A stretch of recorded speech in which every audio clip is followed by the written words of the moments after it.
how do I find the right path? What is that process? Yeah, for me, I went through this phase where I just stopped saying no to things. So when I first started YouTube, I thought, okay, I'm opening the gates up to this new platform and this new type of creation I've never done before, but I've also started going to shows more often. I started to meet different types of people. I think a big part of finding out what's right for you is stop confining yourself to a path that you've been convinced is the path.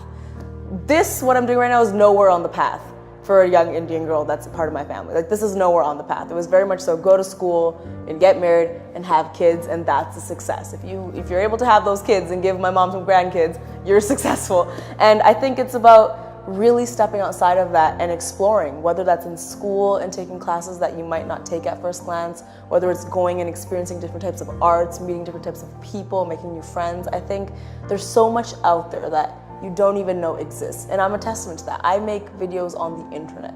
Ask my mom if she thought that could have been a job when she was growing up. So I think it's all about just really getting out there and seeing what's available. And so then what are the signs that somebody should look for to know that, okay, this is something that resonates? I think, I love sleep. I just need to emphasize, I love sleep. But there's some mornings when I wake up and I'm like, I don't even care how tired I am. I'm so excited about this day. So I think being excited to wake up.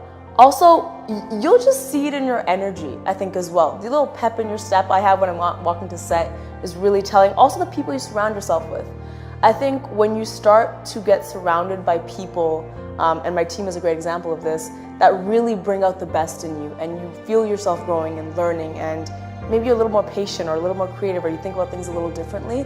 Any type of evolution like that, I think, is definitely signs you're doing the right thing. This entire career path has been everything but comfortable. No part of it's comfortable. So even on the days when I come home and I think, that was horrible, that audition was horrible, I can literally feel part of me evolving as like, okay, but you did it and now you know for the next one what to do. You'll know what to expect for the next one. And those scary things are all signs that you're doing the right thing because you're growing.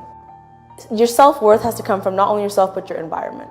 I'm really big on your physical, spiritual, and even the people around you are really important. So when I went through a lot of failures, it was hard to dig myself out when it was me alone in my bedroom and my parents were downstairs. Not because my parents are bad, my parents are lovely, but they had no idea about the world I was in or what I was going through.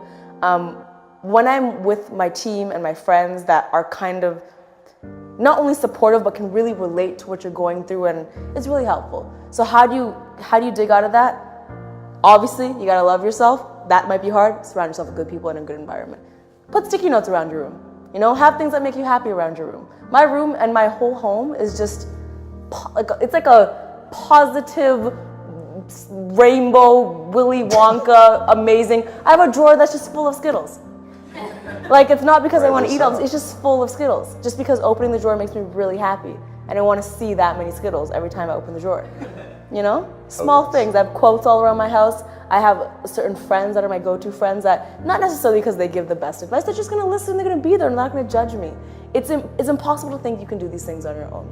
You can do a lot of it by yourself, but you're going to reach a point where you're like, I need good people and a good environment to pull myself out of these funks that I get from stepping out of my comfort zone. How do you buck against societal trends? How do you push against your parents? Like, how do you build the courage, the self-confidence, maybe it's the vision, to live a life that hasn't been lived before? The simple answer is I had to prove it. Like, there was no fairy tale scenario where I went up to my parents and said, I want to do this, la la la, let me do this, I'm going to go do this now. They were like, come back here. You have a year to do this. And they literally told me, if you don't get anywhere in a year, you're going to go to grad school. So I had a timeline on my success where I needed to prove in a year I could make something happen in the entertainment industry. Gratefully that worked out, but not easily. All they wanted to know was my daughter's gonna be okay, she's gonna be able to sustain for herself, and she's not gonna be on the streets, quite bluntly. That's what they wanted. And so I had to prove it. I had to take them to my shows. They saw me perform. I had to, look, here's a check. I got a check. I bought this thing. I bought a camera. I bought this with money. And I had to prove to them that this could become something. Because listen, a lot of our parents, especially mine that are from a different time and place, it's not that they want you to be unhappy. They just don't get it. My mom grew up in a time when, like I said, making videos on the internet, she didn't have the internet. There wasn't even that option. It was literally like, you're gonna be a teacher, a doctor, or a lawyer. Like, that's what we know, and that's all. So they weren't telling me to go to school because they hate me. They were telling me to go to school because they were like, that's what you have to do. What else is there to do? And I had to teach them. And I think there's a learning curve that's really important there. How do you separate yourself from the people who are really good? How do you become really extraordinary? It's exactly what you said. You have to be obsessed. And I know the word obsessed has a negative connotation, and rightfully it should a little bit. I think anyone who's really great at something is because they're obsessed. They wake up and they're thinking about it, and throughout their day they're thinking about it, and when they sleep they're thinking about it. In the middle of the night they might wake up thinking about it. That is me with this. Video ideas, I wake up in the middle of the night and I have to wake up and jot something down. Some of my video ideas are little dreams I've had, so like working in my sleep. There is a level of obsession, and when I say that, usually people say, well, that's not really that healthy. And you're right, some of it is a little unhealthy. Sometimes it does take over my life. Sometimes I do have to draw the line and I say, nope, I need to go meditate in my room, I can't do this.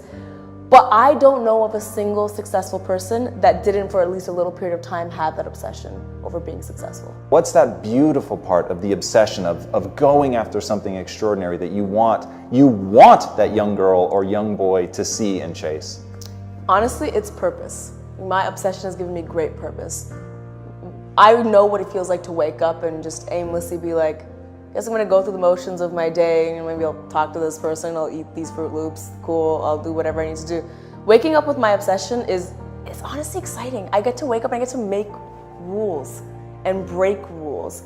When you have an obsession, no matter what industry you're in, you get into that mindset where you're like, what else could I do to innovate this? What could I do differently? What could I do that's never been done before? So every day you really feel like you're adding value to the world and adding value to the people around you. That's the beautiful part of obsession. My obsession has led me to 13 million subscribers that watch me and also gain inspiration from what I do. And you know, I'm hoping the people that surround me every day are also inspired by some of the stuff we do. So it's the chain reaction you cause. You know, that purpose, and you give other people purpose, and now they're gonna give someone else purpose. So you lose a little sleep, but look at the result. It's a small cost to pay.